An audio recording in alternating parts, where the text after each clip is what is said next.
In this video, I want to talk about the best stock screening criteria I know of, return on equity. Now, in the past, I've had videos where I've shown, how I use stock screeners to pick out the stocks that I am most interested in. But what I probably have glossed over a little bit is exactly why, the strongest screening criteria in my selection criteria is in fact so powerful with respect to finding stocks that will actually do really, really well over the long term. If you're new to my channel, my name is Jared Ayers. I am a CFA charter holder, and I've created this channel to share with anyone who's interested the ideas, thought processes, and strategies I use to invest in the markets. So I hope you enjoy. So as a bit of background, I want to just talk quickly about return on equity as a link to book value. So return on equity is a measurement of how efficiently management uses the net assets or equity of the company to generate earnings. Book value, or net book value, is the section of the balance sheet known as shareholders' equity. It is mainly made up of retained earnings and share capital, and mostly retained earnings for companies that have been profitable and have been around for a while. Return on equity is basically calculated by taking the net earnings of the company for the year and dividing that by the average equity for that year, or the book value equity for the year.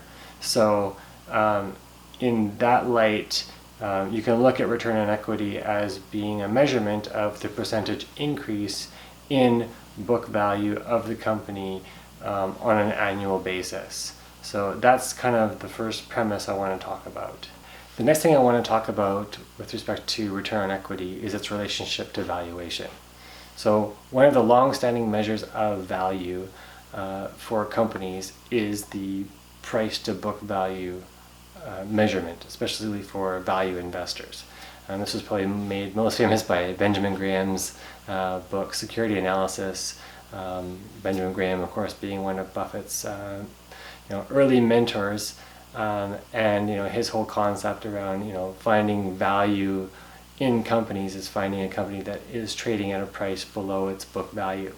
Now, of course, there's all kinds of issues with that if you only look at that measurement, but on the flip side, if you find a company with a high return on equity, it means that the book value of the company is going to increase at a fairly rapid rate. So whatever the historical price to book value of that company is, it doesn't have to be necessarily a price below its book value, but whatever that historical number is, in order for that company to maintain its value, the price has to move with the book value. Otherwise, on a price to book value basis, that company becomes extremely cheap. So that's kind of one of the keys with return on equity and its relationship to valuation. For instance, if a company has a return on equity of 20%, then that means if it can sustain that the book value will increase at, or will double, inside of a little over 4 years. And sustainable ROEs, sustainably high ROEs, is the key here. So companies may be able to hit a high ROE once or twice or a few times, but if a company is able to maintain a high return on equity, then that's really going to provide fuel for an increase in the book value and really promote that price to book value measure. So those types of companies are the ones you need to look out for. So like any measurement of performance, return on equity cannot stand on its own. So there are a few things you do need to look out for. So the first one is if a company introduces a lot of leverage onto its balance sheet, so it has a lot of debt, that can minimize how much the equity portion of the company actually represents. And because it's bringing in all that debt, it can sometimes generate an incredibly high return on equity simply because it has such a low equity percentage of total capital. The other issue potentially is with companies that are in cyclical or maybe commodity dependent industries.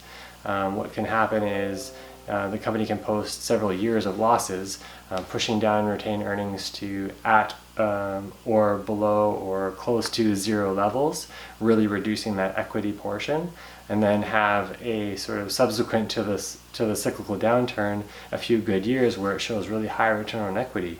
But again, is that sustainable?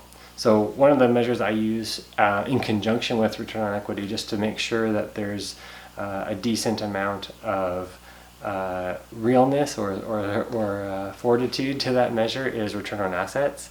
So return on assets is never going to be as high as return on equity, but if return on equity is above 20%, return on assets shouldn't be close to zero. So there should be a range there. Certainly ROA above 10% should be an absolute minimum, and I sometimes screen for a little bit higher, and I'll cover that towards the end of this video. But certainly you do want to look out for instances where return on equity is high in the short term, but not really sustainable over the long term. So in terms of total screening criteria, return on equity also cannot stand on its own. So in addition to return on assets, I also like to consider some measure of valuation with respect to the price of the stock and the earnings it can generate. So, I mean, you can use a price to earnings multiple. I like to use also the earnings yield, which is basically the same ratio just turned around. So the earnings that the company can generate divided by the price of the stock. I think if you can find a stock that has a healthy earnings yield, high ROE, and reasonable ROA, I think what that's going to leave you with is a pool of stocks that you really, really want to pay attention to, because not only do they have performance, but they also have value. And to me, that's a really, really good combination of attributes, and certainly doesn't leave you with a boatload of things to actually look into in a little bit more detail. So just to recap, again, I've shown this in a little bit more detail in other videos, and I will link to those other videos in this description. But how I look at it from a screening criteria is I usually set my return on equity to a minimum of 20%, my return on assets to a minimum of 15%. I leave earnings yield wide open, but at least positive. So 0 is the minimum, and I just let it wide open on the maximum side. And then what I effectively am left with is a pool of stocks that I then rank, first by return on equity, second by earnings yield, and put those two ranks together, add them up, and I have a score. And then I rank that overall score in the pool of stocks that I have, knock out anything that I think is cyclical or commodity dependent, and then after that I kind of have a nice little group of stocks that I can then look into in a lot more detail. And usually I can find at least a few things that I get really interested in, and you may have seen some of those on my previous videos where I have my top 5 watch list stocks. I mean, you can see in there the criteria I use, and it's pretty evident. Those are the ones I favor for sure. So I hope that helps you in your investment endeavors. So I hope you found that video useful. If you have anything you'd like to offer in terms of your own screening criteria, I'd like to hear about it. If you have any questions or comments about anything you heard me talk about, then by all means leave me a comment in the comment section.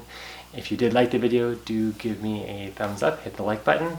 And if you're not yet a subscriber but would like to see similar content covered by me in the future, then by all means hit the subscribe button. Until next time, thank you very much for watching.